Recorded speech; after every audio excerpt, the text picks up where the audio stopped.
Assalamualaikum dan salam sejahtera. Istimewanya hari ini di Didik TV KPM anda sedang menyaksikan program khas Sembang Didik bersama saya Syamira Nazir, di mana hari ini kita akan sama-sama kupas dengan tajuknya iaitu bersama semarakkan transformasi pendidikan permekasaan ICT bersama dengan seorang tetamu jemputan di studio yang cukup luas pengalamannya.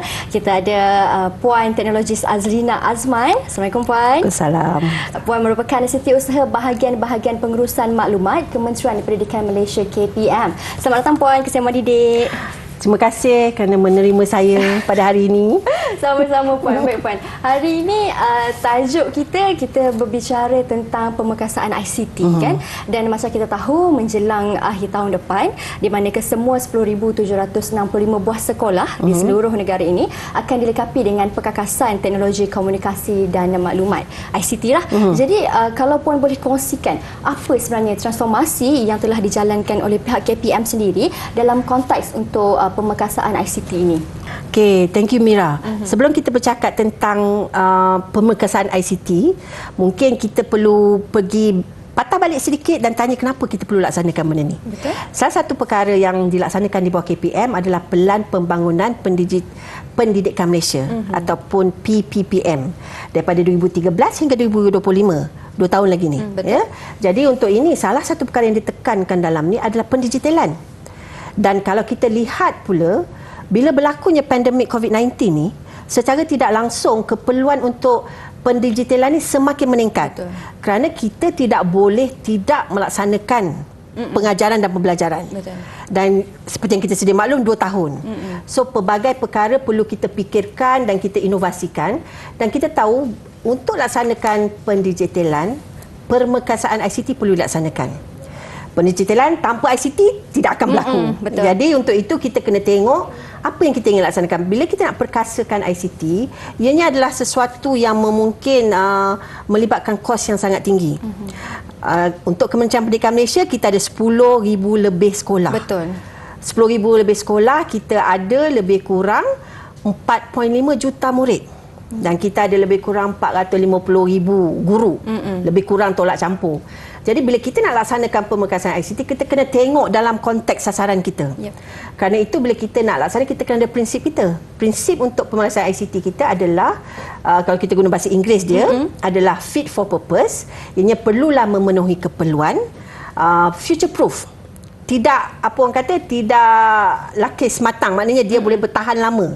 Kita tak boleh buat perolehan atau apa orang kata, mengapakan duit untuk pemekasan ICT untuk ni, tapi untuk 3 tahun saja contohnya. Dan dia perlu holistik. Holistik ni maksud secara menyeluruh supaya ke akhir dia, pengakhiran dia bukan hanya sekadar nak adakan ICT itu sahaja. Pengakhiran dia adalah untuk memastikan kemenjadian murid untuk generasi kita yang akan datang. Kerana itu untuk pemekasan ICT dalam konteks transformasi pendidikan, ianya melihat dari segi apa yang kita ingin laksanakan dan apa impak dia kepada murid, iaitu yang kita sasarkan ini. Kerana itu salah satu perkara yang kita tengok adalah dari segi melihat dari segi ekosistem dia. Bagaimana kita nak meningkatkan bukan saja infrastruktur tapi juga penyampaian perkhidmatan. Ya? Jadi mungkin saya boleh dari segi pemekasan ICT saya pergi kepada infrastruktur dulu. Ya, salah satu inisiatif yang kita buat adalah untuk inisiatif penggantian perkakasan ICT ataupun komputer di makmal. Ada setengah tu dah bertahun-tahun dah lama. Kalau kita guna pun bolehlah guna, tapi dia sangatlah perlahan. Dan ada kalanya juga kalau kita nak baiki pun dia dah macam apa orang putih kata ni, beyond economic repair. Baik beli baru daripada ganti, kan? Betul. Jadi untuk itu kita melihat dari segi penggantian secara berfasa. Secara berfasa maksud dia kita akan tengok dari segi keperluan dan kita buat berdasarkan priority. Jadi contohnya untuk fasa pertama kita buat untuk 3,910 sekolah. Dah berlaku dah sekarang. Dan fasa yang kedua yang akan datang insya-Allah by hujung tahun ni atau awal tahun ni untuk 3,455 sekolah. Dan fasa yang ketiga, kita akan completekan untuk sekolah yang selebihnya. Baik, ini antara sekolah rendah dan sekolah menengah? Sekolah rendah, sekolah menengah untuk semua sekolah di seluruh Malaysia. negara. Jadi kita nak pastikan kita tak boleh lagi, kita tak sampai lagi untuk bagi setiap seorang murid satu peranti. Kita sediakan pemekasan ICT ni di sekolah supaya bila mereka ke sekolah mereka dapat menggunakan apa kata infrastruktur ICT yang kita sediakan. Jadi kita punya pendekatan tu sedemikian. Dan kaedah yang kita guna juga, sebelum ni kita beli macam PC desktop.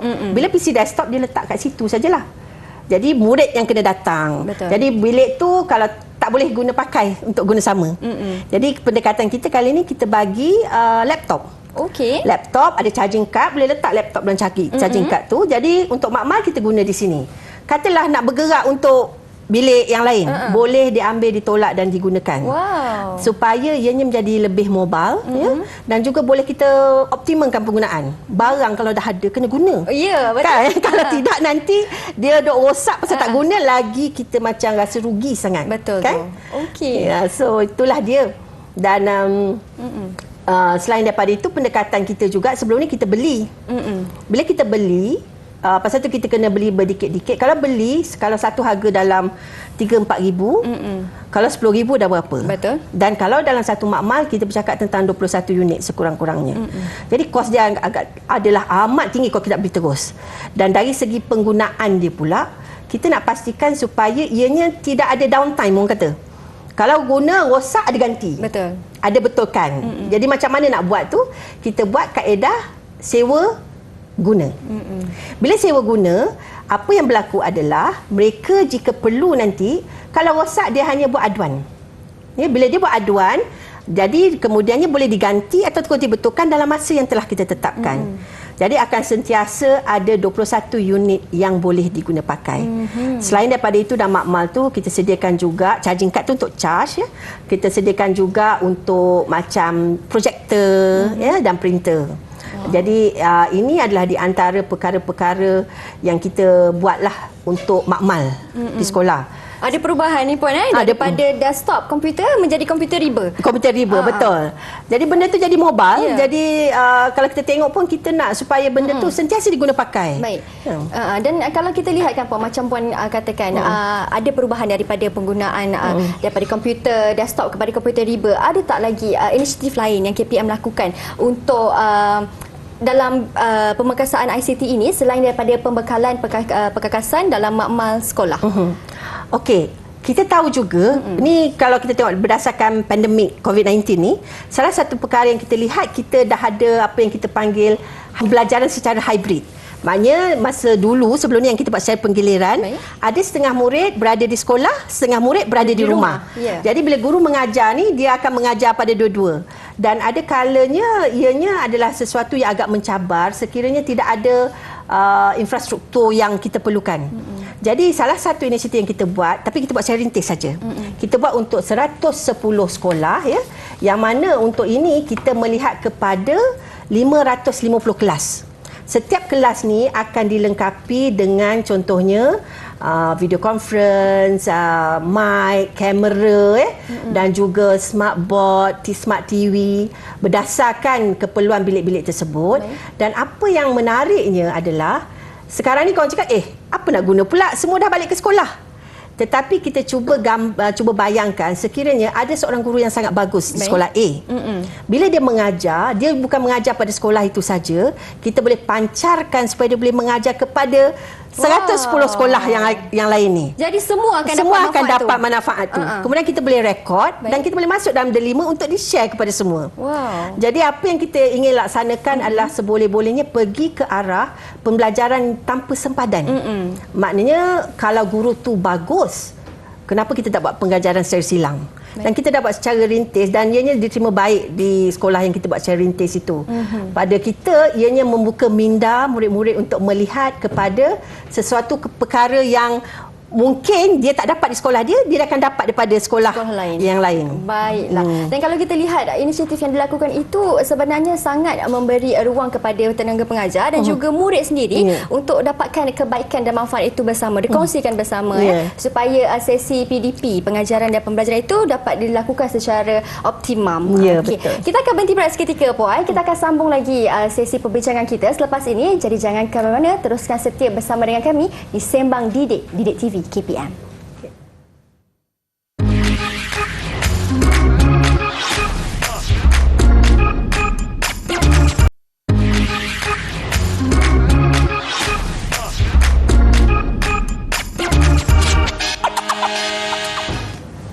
Baik, kembali kita di Sembang Didik TV KPM. Masih lagi bersama dengan Mira, seorang tetamu jemputan iaitu Puan T.S. Azlina Azman. Beliau merupakan setiausaha bahagian-bahagian pengurusan maklumat Kementerian Pendidikan Malaysia KPM. Di mana hari ini kita bicarakan tentang permekasaan ICT. Dan Puan, kalau kita sentuh tentang ICT ini, pastinya akan murid suka cenderung kepada capaian internet. Betul. Semuanya akan berminat dengan internet kan. Kalau di sebelum ini di sekolah khususnya capaian internet itu selalunya berada di pusat sumber sekolah, bilik guru dan juga di bilik pentadbiran. Kalau sekarang ini pula, bagaimana capaian internet di sekolah? Satu soalan yang sangat bagus, Mira. Memang merupakan apa orang kata, kita sentiasa cuba untuk melaksanakan yang terbaik, tapi kita tahu satu bahawa pada ketika dan saat ini masih banyak ruang untuk penambahbaikan. Betul. Jadi kalau kita lihat di sini kan, kalau kita lihat apa yang telah kita sediakan, memang kita telah sediakan capaian internet sebanyak 30 hingga 100 meg berikut sekolah-sekolah yang berada di situ, dan ianya memang hanya kepada 3 lokasi yang disebutkan oleh Mira tadi. Dan bila kita lihat keperluan ini, mungkin keperluan yang mencukupi pada masa 2 tahun yang lepas. Dan pada tahun ini kita sudah mula melihat untuk apa orang kata, melihat kepada penambahbaikan. Sebab kita tahu dah tak cukup dah. Dah tak cukup dah. Because kalau kita nak buat kelas hybrid, kita ada makmal dekat makmal komputer, kita perlu sediakan capaian supaya capaian ini boleh berada di mana-mana dalam sekolah. So salah satu perkara yang kita laksanakan, pertama untuk short term ni, kita buat secara penambahbaikan untuk bagi sekolah-sekolah yang sebelum ni dapat broadband lah katakan, kita tukar dia kepada fiber. Kalau dah ada fiber, kita seperti yang kita sedia maklum, kita ada jendela, dan jendela ni yang itu pelan jalinan digital negara yang dilaksanakan oleh Kementerian Komunikasi dan Multimedia Malaysia, menyediakan rangkaian fiber kepada lokasi yang berdekatan sekolah. Ada dalam 400-600 dan akan meningkat ya. Sehingga tak silap saya 5,200 tak silap saya. Sekolah yang akan dapat nanti. Jadi kita juga akan mengguna pakaian yang itu. Jadi salah satu perkara yang kita akan buat untuk apa orang kata, bermula pada bulan kuarter 3 ni, Julai, Ogos, September, sehinggalah pada akhir tahun, kita akan naik taraf. Mana sekolah yang sebelum dapat broadband tapi ada fiber sekarang masuk, dia akan dapat fiber. Okey. Dan kemudiannya mana sekolah yang memang fiber lah. Dan mana sekolah yang di pendalaman, dia memang tak ada fiber, dia mungkin tidak ada broadband. Dan sebelum sekolah pendalaman ni, ada yang broadband ni, ada sekarang kita dah ada 5G. So kalau mana ada 5G, kita akan bagi 5G. Tetapi bagi sekolah pendalaman yang masih perlu menggunakan satelit, kita akan tambah baik kepada teknologi yang lebih baik, supaya capaian dia akan meningkat kepada capaian yang lebih baik daripada apa yang ada sekarang. Dan kalau kita lihat baru-baru ni, Yang Berhormat Perdana Menteri ada lancarkan Miasat 3D. Jadi Miasat 3D ni, dia punya teknologi tu akan menjadi lebih baik. Jadi kita akan tukar teknologi kepada teknologi yang lebih baik bagi sekolah-sekolah di pendalaman. Itu sehingga hujung tahun ni. Ya. Untuk jangka panjang pula, kita melihat bagaimana yang tadi ni, fit for purpose, kena future proof dengan holistic. Kita kena tengok bagaimana supaya pendidikan secara digital ataupun digital yang kita nak laksanakan ni boleh dilaksanakan dengan baik tanpa ada orang cakap gangguan. Setengah tu orang kata macam donat tu macam pelan kan. Jadi apa yang kita cadangkan, kita tengah bekerjasama dengan Mampu, kita bukan hanya melihat kepada capaian internet, tetapi kita juga melihat kepada rangkaian dalaman yang yang Mira kata tadi 3 tempat saja kita akan sebar luaskan supaya capaian itu dapat dilaksanakan di pelbagai lokasi di sekolah. Okey. Termasuk asrama kalau ada asrama. Supaya nanti kita tidak akan ada jurang. Kalau nak pergi, dia zaman dahulu kala bila pakai phone kan, nak dapat signal kita kena tengok signal kat mana. Jadi kita harap itu tak berlaku lah dalam masa. So untuk yang jangka panjang ni, insya-Allah kita target by tahun depan. Untuk apa orang kata selepas bulan 6 lah rasanya. Itu pun sekiranya dipersetujui oleh pihak kerajaan. Cadangan tu telah kita perkemaskan, telah kita tengok dan kita sedang angkatlah pada ketika ni. Ya. Jadi dari segi highway atau capaian internet ni adalah salah satu perkara yang kritikal. Kalau kita lihat kan, kita nak buat pengajaran silang, kita nak buat pembelajaran secara atas talian, kita nak akses kepada delima. Betul. Jadi perkara-perkara ni sudah tentu memerlukan akses internet yang lebih baik. Maksudnya pun dia bergantung kepada lokasi sekolah itu sendiri gimana? Betul. Kalau kita tengok lokasi sekolah, contohnya sekolah bandar. Sekolah bandar biasanya dia ada fiber. Fiber ni akan diberi oleh kita punya penyedia perkhidmatan internet lah, sama ada telco-telcos yang kita bekerjasama. Jadi berdasarkan mana yang paling menarik, jadi kita akan bersama dengan dia. Dan fiber ni pula dia boleh pergi daripada 100 sampai 800 meg satu talian. Tetapi bila kita keluar sikit daripada kawasan bandar, kita akan ada fiber, makin dipertingkatkan menerusi jendela. Tetapi ada juga sekolah yang mulanya tidak ada broadband aja. Yang broadband ni yang capaian macam kita punya handphone lah. Betul. Jadi sebelum ni kita ada 3G. Kan 3G dah tak ada. So kita ada 4G dan 5G akan datang. Jadi bila ada 5G di situ, kita akan guna 5G.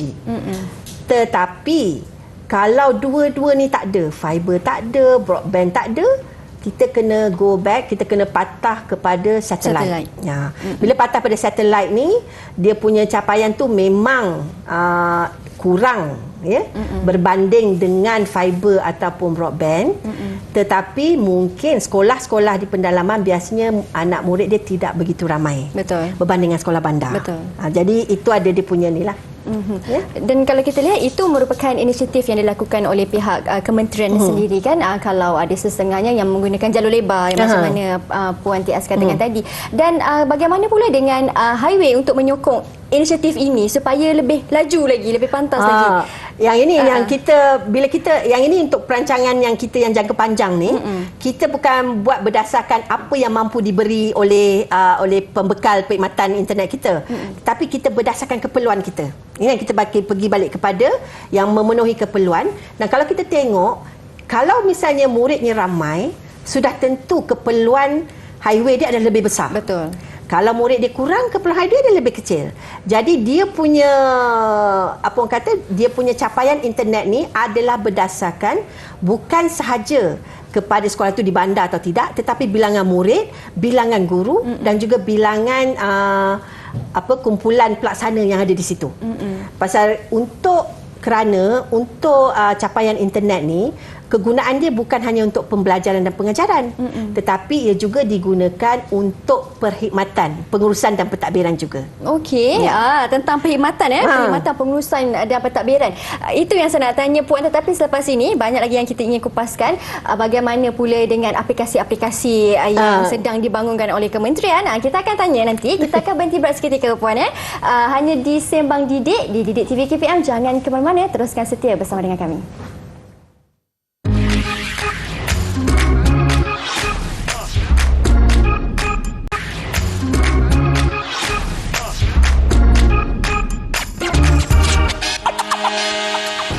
Baik, kembali kita di Sembang Didik TV KPM, di mana tajuk hari ini yang kita kupaskan ialah bersama semarakan transformasi pendidikan permekasaan ICT. Dan tadi Puan Tias ada sentuh di mana jumlah murid di Malaysia ini hampir 4.5 juta. Satu jumlah yang ramai itu sebenarnya kan, besar. Jadi kalau pihak Kementerian Pendidikan Malaysia nak bangunkan sendiri ataupun nak memperkasakan ICT ini, pastinya dalam kita cuba perfect itu akan ada juga sedikit lompong-lompong kecil. Betul. Jadi bagaimana kalau adanya aduan, di manakah salurannya ataupun bagaimana aduan untuk mereka salurkan dalam pemekasaan ICT ini? Okey. saya bersetuju sangat dengan Mira. Setiap satu ni kita sebagai apa orang kata yang melaksanakan perkhidmatan ni sudah tentu akan ada ruang untuk kita tambah baik. Dan biasanya berdasarkan aduan yang kita terima, itu akan memberi kita peluang untuk menjadi lebih baik. Betul. So untuk itu kita sediakan satu saluran secara berpusat.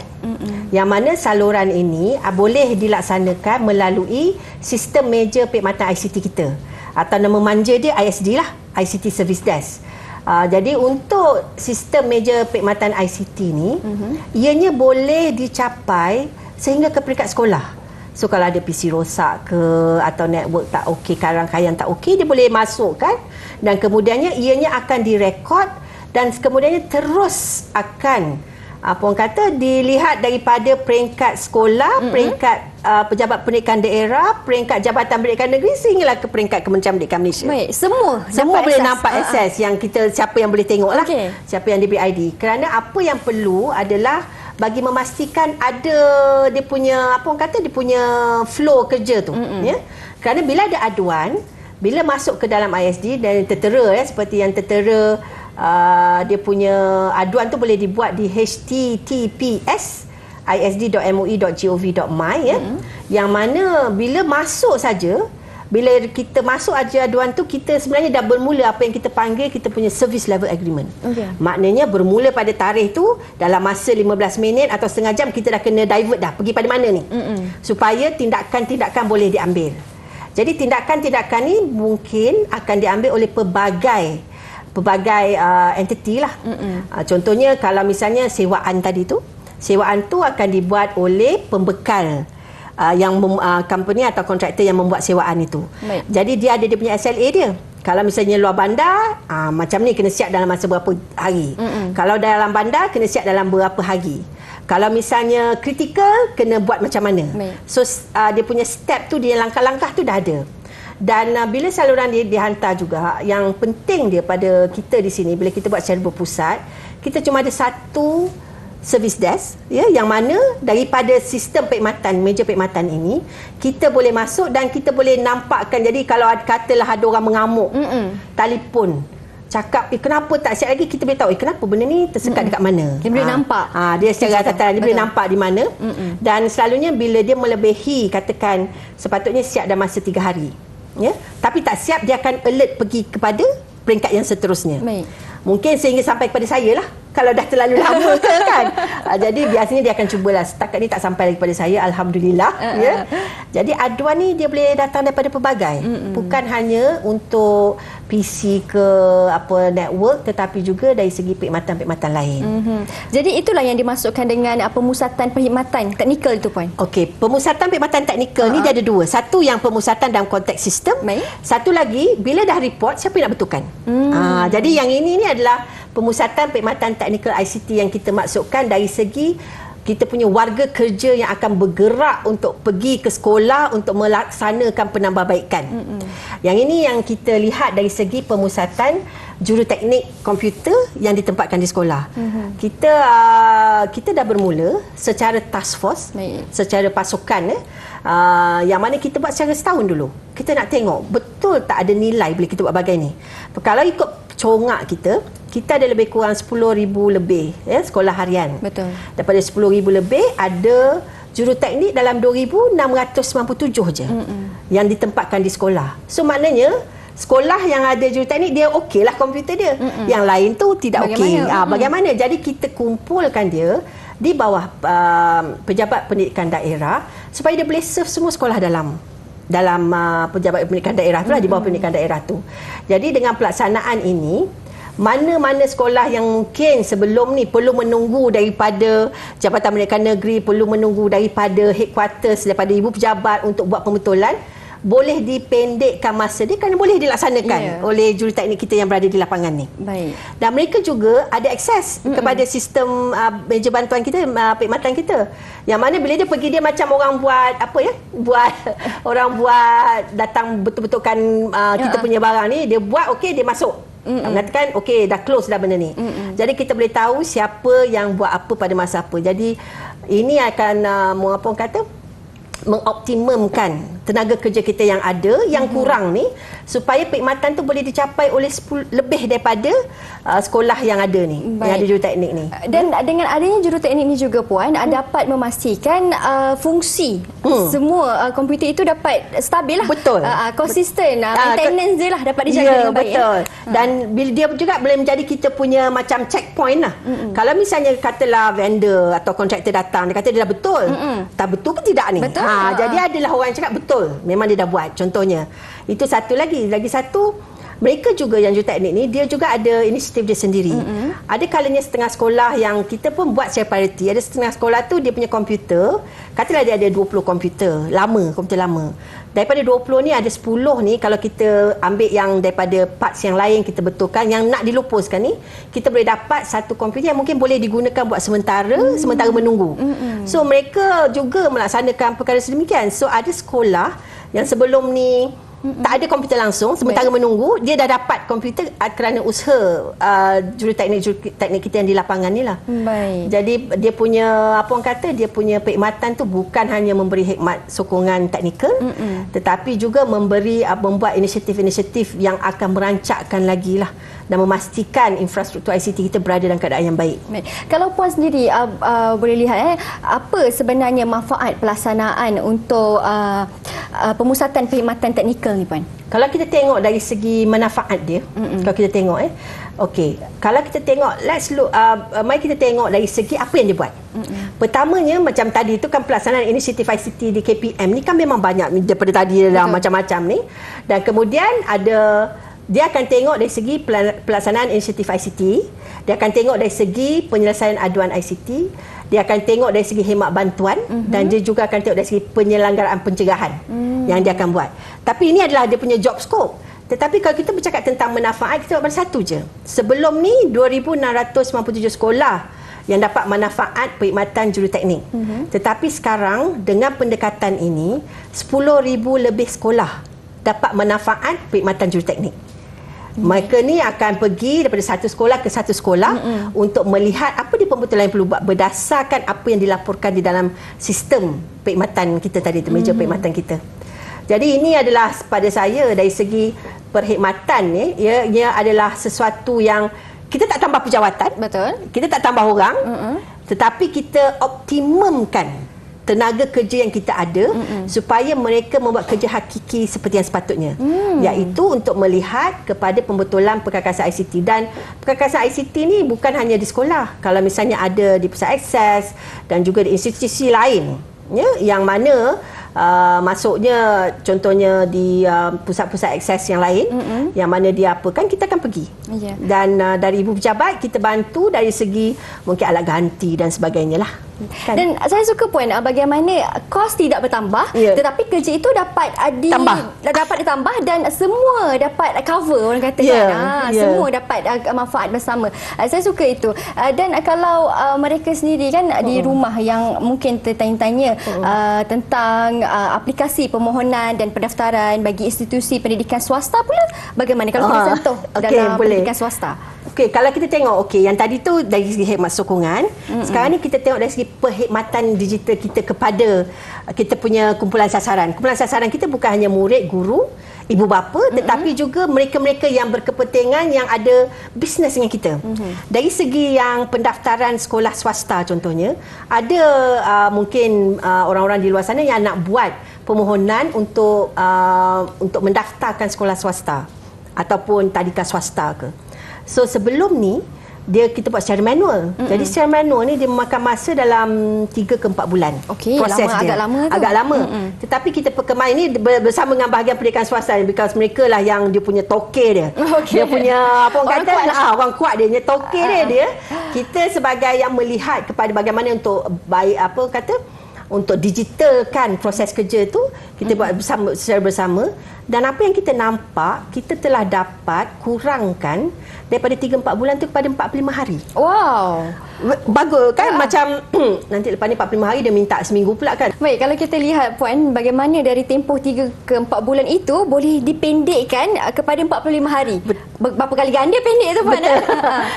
Dia kalau kita tengok apa yang kita buat bila kita melihat kepada pendigitalan kan, untuk pendigitalan perkhidmatan ni, kita tak boleh ambil apa yang proses sedia ada, boop, kita terus automate.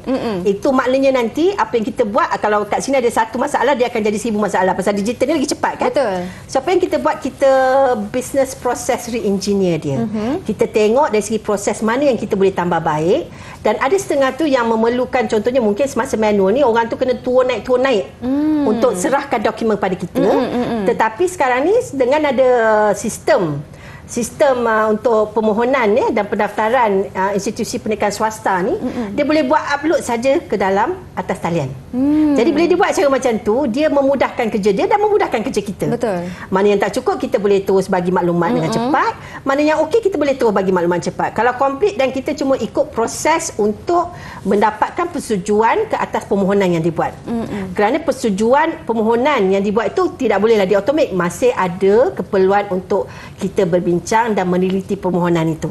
Ya, jadi kerana itu saya lihat dia merupakan salah satu aplikasi kita yang memberi impak. Mungkin ianya tak begitu kepada sasaran yang ramai, tapi dengan kita shorten atau kita pendekkan masa dia, maka kita permudahkan perkhidmatan kita ini kepada mereka yang mungkin nak cepat ni pasal supaya kita boleh laksana. Kepada pengguna. Pengguna kita, betul. Baik, dan tadi bila Puan mengatakan sebelum ini semuanya naik turun melibatkan dokumen, kertas dan lain. Sekarang ini semuanya berlaku di dalam talian. Dan saya suka nak bertanya Puan, bagaimana pula untuk murid-murid di sekolah? Sebelum ini adanya laporan ibu bapa kena datang ke sekolah, ini laporan anaknya. Sekarang ini di dalam talian, bagaimana proses itu dilakukan? Nanti sebentar kita akan tanya Puan. Kita akan berhenti berehat seketika. Jadi kepada mereka yang menonton, mungkin menonton sekarang ni ada ibu bapa, adanya warga pendidik juga, teruskan setia bersama dengan kami di Sembang Didik di Didik TV KPM. Jangan ke mana-mana.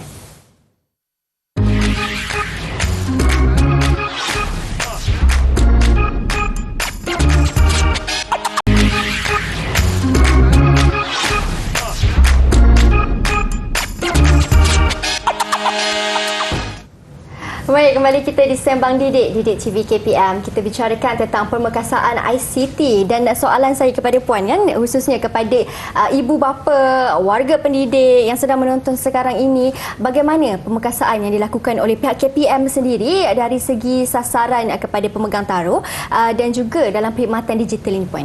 Okey. Kita di KPM ni, kita sentiasa cuba untuk memberi yang terbaik. Terutama dalam era pendigitalan pada masa inilah. So khususnya contohnya kalau kita tengok pemegang taruh kita, murid contohnya, ya, murid dan juga pelapis generasi muda kita negara ni, kita telah memperkasakan sistem penyampaian perkhidmatan secara digital seperti permohonan kemasukan sekolah sebenarnya boleh dilaksanakan secara atas talian. Oh, okey. Permohonan ni, kemudian semakan kemasukan sekolah-sekolah berasrama penuh. Ya, dan soal apa ni, untuk peperiksaan dia juga dibuat secara atas talian. Ya, dan semakan keputusan peperiksaan pun ada di atas talian. Dan juga pentaksiran bilik darjah, pemeriksaan kertas peperiksaan pun ada juga dilaksanakan secara atas talian. Kenapa nak dilaksanakan secara atas talian? Supaya kita dapat memastikan bila kita laksanakan perkhidmatan ini, ianya akan segera sampai cepat dan tepat kepada pemegang taruh kita. Dan kalau kita lihat dari segi aspirasi negara di bawah rangka tindakan ekonomi My Digital contohnya, dia nak supaya kita ada 180% sistem di atas talian. Ya, by 2025 kalau tak silap saya. Ya, maafkan saya kalau saya tersilap, tapi kalau tak silap saya, ya. Jadi bila kita melihat kepada ni, kalau kita ambil satu contoh yang mana keputusan peperiksaan SPM yang baru ni. Yang baru ni, yang tahun lepas adalah kali pertama kita buat. Semasa dalam pandemik ni dia sangat mencabar. Jadi bila kita lihat masa tahun lepas, kita tak boleh pergi sekolah. Jadi kita sediakan keputusan peperiksaan secara atas talian. Okey, masuk nombor IC je. Masuk angka giliran dengan nombor IC. Kemudiannya barulah bila kita sediakan prasarana tu, kita ada dalam tak silap saya 400,000 lebih ya yang untuk yang ambil nak tunggu result ni. Tapi kita kena pastikan perkhidmatan ni kita guna pengkomputeran awan ya. Kita pastikan kita bukan sedia untuk 400, kita tak boleh ingat 400,000 orang akan masuk. Kita kena kali dengan 5. Okey, kenapa kali 5 puan? Mak, bapa, datuk, Saudara keluarga. dari keluarga dia. Jiran kan. Ataupun saudara kakak, abang kan. Jadi kita kita kena sediakan untuk 2 juta yang akan masuk serentak. Jadi alhamdulillah pada tahun lepas perkara itu dapat dilaksanakan. Pada tahun ini walaupun sekolah telah dibuka, ada setengah tu pergi sekolah, tapi kelainan masih lagi boleh dapat keputusan peperiksaan SPM ni secara atas talian. Penambahbaikan yang kita buat atau tambahan perkhidmatan dia adalah sekiranya tuan-puan berada di luar negara. Sebelum ni tahun lepas tak boleh cek. Tapi pada tahun ini boleh semak. Jadi kita nampak adalah yang daripada negara luar yang semak, jadi kita dapat tahu bahawa mereka ni kemungkinan pergi bercuti. Kan sepadan baru buka kan. Tapi at least berdebar-debar tu dia dapat tahu dan tu jugalah. Jadi itu di antaranya. Selain itu contohnya sistem pertukaran guru yang kita laksanakan juga, kita buat penambahbaikan supaya guru kalau nak bertukar boleh minta sepanjang tahun. Proses dia walau bagaimanapun bukan sepanjang tahun, kena ikut 2 atau 3 kali setahun berdasarkan untuk memastikan pertukaran itu tidak disrupt keadaan persekolahan anak-anak kita lah. Ada prosedur yang perlu diapakan. Baik. Jadi itu di antaranya. Dan kalau kita tengok untuk ibu bapa pula, ya, kalau kita tengok untuk ibu bapa, kita ada sistem perusahaan atas talian SPAT ni, di mana kalau katakan you ada, Mira mungkin tak ada anak lagi kan, yang ada anak 5 orang lah katakan. Anak 5 orang ya, 2 sekolah rendah, 3 sekolah menengah. Sebelum ni kalau nak tahu kehadiran, kena pergi kepada, katalah 2 sekolah ni pun sekolah lain-lain, 5 sekolah berlainan, kena pergi 5 sekolah tengok hadir ke tak apa macam mana. Tapi sebenarnya kehadiran mereka, kalau sekolah menengah harian atau sekolah rendah harian ya, dimasukkan secara berkala oleh guru. Jadi ibu bapa bila dia berdaftar dalam sistem ni, dia boleh tengok kehadiran kelima-lima anak dia. Tak payah masuk 2-3 kali, kena ingat 3-4 kali ID ke apa. Oh, hanya satu ID satu tapi ID boleh semua. tengok semua. Oh, dia punya anak dia hadir macam mana ke apa dan sebagainya. Dan kita akan tambah lagi perkhidmatan di dalam tu. Wah, cukup praktikal ya, betul. Pasal pada kita kalau boleh kita nak supaya maklumat ni sampai kepada ibu bapa di hujung jari. Sekarang ni perlulah apa orang kata menggunakan komputer dan juga handphone pun boleh. Dan kita mungkin akan tambah lagi maklumat-maklumat di dalam tu. Betul. Jadi itu di antaranya lah yang kita buat ya. Dan ada juga Puan TS, kalau saya boleh tanya juga tentang sistem waktu jadual. Jadual waktu. Jadual waktu kan. Ini saya tertarik kerana hampir menyerupai murid pelajar IPT. IPT selalunya sebab dah dewasa. Ini di usia seawal usia lagi mereka dah didedahkan dengan jadual waktu elektronik di dalam talian. Boleh Puan terangkan? So kalau kita tengok ini dia apa, kalau kita dengar ucapan Yang Berhormat Menteri Kanan Pendidikan semasa program pemekasan ICT kita pada kala itu, dia memang ada mention sikit. Because ini adalah berdasar dengan libat urus dengan guru-guru kita. Kita kalau boleh kita nak kurangkan beban guru. Betul. Jadi kita nak sediakan satu satu aplikasi yang akan dapat menghasilkan jadual waktu secara elektronik. Jadi bila perkara ini berlaku, mungkin ia akan memudahkan cara. Jadi saya tak nak cakap banyak-banyak, nanti dia punya announcement akan datang tak lama lagi, insya-Allah ya. Akan datang dan tetapi apa yang kita laksanakan, pendekatan kita buat secara libat urus dengan guru-guru kita. Kita tanya apa dia yang perlu kita lihat, apa dia fungsi yang ada, dan sekarang ni ianya dalam peringkat pembangunan dan insya-Allah sebelum akhir tahun ni kita akan dapat lihat sesuatu lah. InsyaAllah. Satu perkabaran yang gembira Puan, saya boleh kira kepada pihak tenaga pengajar, ibu bapa dan juga murid sendiri. Baik Puan, memandangkan kita sudah pun sampai ke penghujung rancangan kita. Sebenarnya banyak lagi yang saya ingin berbualkan dengan Puan TS, tetapi dalam waktu yang singkat ini banyak juga yang dapat diberitahu kepada warga penonton, terutama sekali ibu bapa, tentang perancangan pihak KPM ini dalam pelaksanaan ataupun dalam pemekasaan ICT ini kan. Baik, Puan, sedikit harapan ataupun kata-kata akhir Puan dalam harapan dalam pemekasaan ICT ini. Bila kita melihat kepada konteks pemekasaan ICT ini, kita melihat dalam konteks bagaimana ia akan memberi manfaat kepada murid, guru dan juga warga kerja KPM pertamanya, dan kemudian seterusnya kepada negara kita. Ya. Jadi apa yang kita ingin laksanakan, dan kita sentiasa committed untuk memberi yang terbaik supaya apa yang kita buat ni dia bukan hanya jadi boleh guna untuk 1 tahun 2 tahun saja, tetapi untuk jangka masa panjang. Betul. Akhir kata, apa yang ingin kita laksanakan ianya mestilah transformasi pendidikan dalam konteks pemekasaan ICT adalah berasaskan prinsip fit for purpose, future proof dan juga holistik. Baik. Yang mana pengakhiran dia bukannya peralatan ada di sekolah. Pengakhirannya adalah kemenjadian murid apabila dapat dimanfaatkan pemekasan ICT di sekolah-sekolah dan juga di institusi pendidikan kita lah. Baik, itu dia kata-kata daripada Puan. Saya tertarik di mana yang akhirnya yang pentingnya bagaimana kemenjadian murid itu sendiri. Dan saya pun percaya pihak Kementerian Pendidikan Malaysia pastinya berikan yang terbaik, khususnya untuk warga remaja, murid-murid di peringkat awal usia ini, kerana mereka merupakan pelapis generasi muda yang suatu hari nanti akan juga membangunkan dan memerintah negara kita, kan Puan? Terima kasih banyak Puan kerana sudi bersama dengan kami dan berkongsi tentang pemekasaan ICT ini. Diharapkan informasi ini memberi sedikit kepada ibu bapa lah tentang pencerahan kepada mereka, kan. Terima kasih banyak Puan. Terima kasih juga kepada semua yang menonton. Teruskan setia menonton Sembang Didik di Didik TV KPM untuk lebih banyak lagi informasi yang menarik. Saya Syamira Nazir. Assalamualaikum dan salam sejahtera. Terima kasih Puan TS. Terima kasih sama-sama Puan Cik Mira. Terima kasih Puan.